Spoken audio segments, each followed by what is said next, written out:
Ryan, natukoy na ba yung sanhi ng pagkasunog ng bangka? Wala pang detalye ang Philippine Coast Guard patungkol sa sanhi ng pagkasunog ng bangka sa Cebu kagabi at patuloy pa ang kanilang ginagawang investigasyon. Umakyat na sa anib ang nasawi sa nangyaring sunog kagabi sa isang fishing boat sa karagatang sakop ng Naga City sa Cebu. Magkakasunod na natagpuan ang apat na mga labi sa ilalim ng mga debris ng nasunog na bangka kaninang umaga.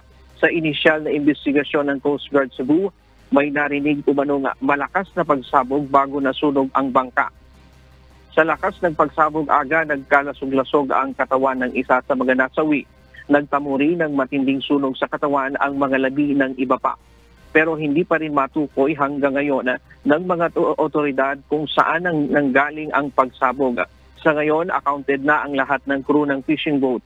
6 ang nasawi, isa naman ang nasa critical na kondisyon na nagtamo ng 3rd-degree burn at 5 ang nasa stable na kondisyon na.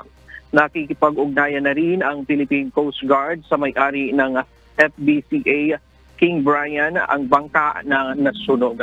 Diyan muna ang latest mula dito sa Quezon City. Balik sa'yo, Aga. Maraming salamat, Ryan Lacanlale.